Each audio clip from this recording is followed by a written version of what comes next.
So let's go back to verse 13. God continues to show Ezekiel. He said also unto me, turn thee yet again, and thou shalt see greater abominations that they do. You can imagine. That's not even all. Like these people had nerve. Verse 14. Then he brought me to the door of the gate of the Lord's house, which was toward the north. And behold, there sat women weeping for Tammuz. Tammuz. Who is Tammuz? Tammuz was a Babylonian god of vegetation. Why were they weeping for him? In order to get agricultural prosperity. So they performed a ritual, which was a yearly ritual of crying. Can you imagine?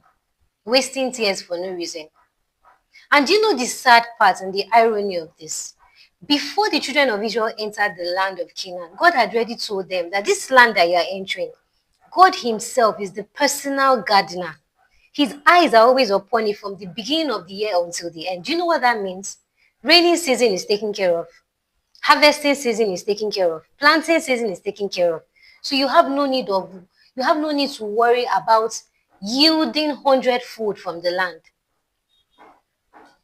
So it was this same land whose bountifulness, whose profitability, whose abundance, whose fruitfulness they credited to Tammuz. They decided to turn to another and credit another for something that person did not contribute to. Verse 15. Then said he unto me, hast thou seen this, O son of man? Wow. Turn thee yet again, like they are not done. And thou shalt see greater abominations than these. Verse 16. And he brought me into the inner courts of the Lord's house. Wow. Inside the temple.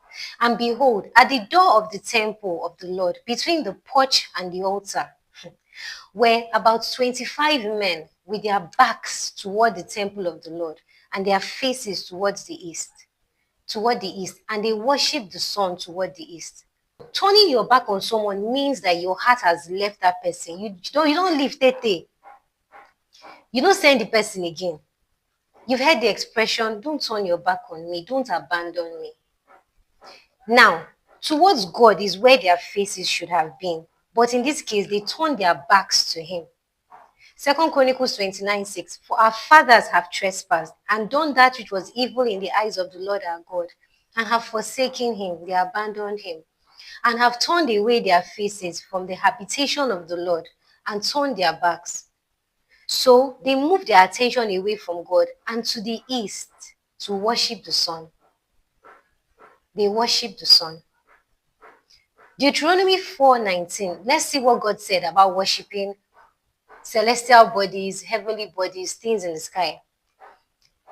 Unless thou lift up thine eyes unto heaven, and when thou seest the sun and the moon and the stars, even all the host of heaven, shouldest be driven to worship them and serve them, which the Lord thy God had divided unto all nations under the whole heaven.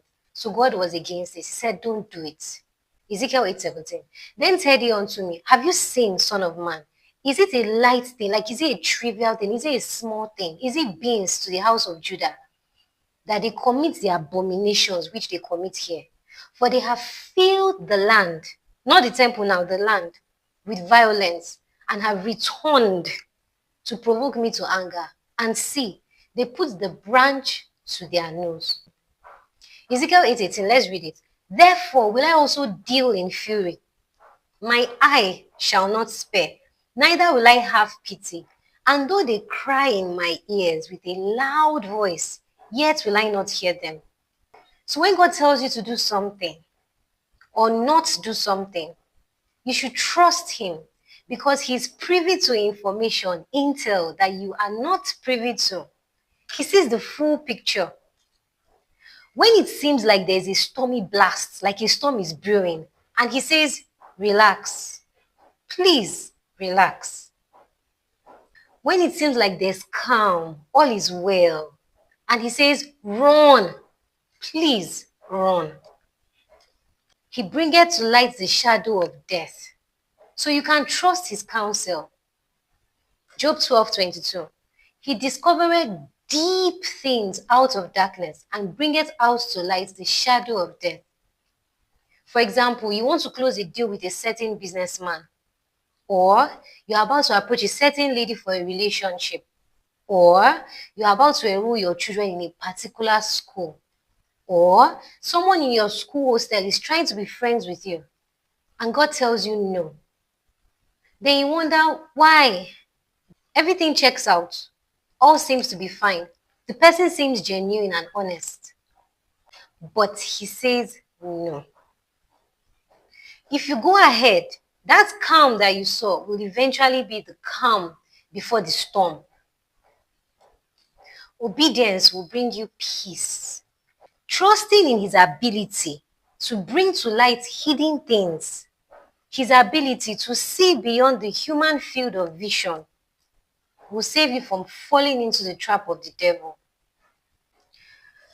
All right, guys. We've come to the end of this teaching. I hope it was beneficial to you in one way or another. Thank you so much for watching. See you in the next season. Bye.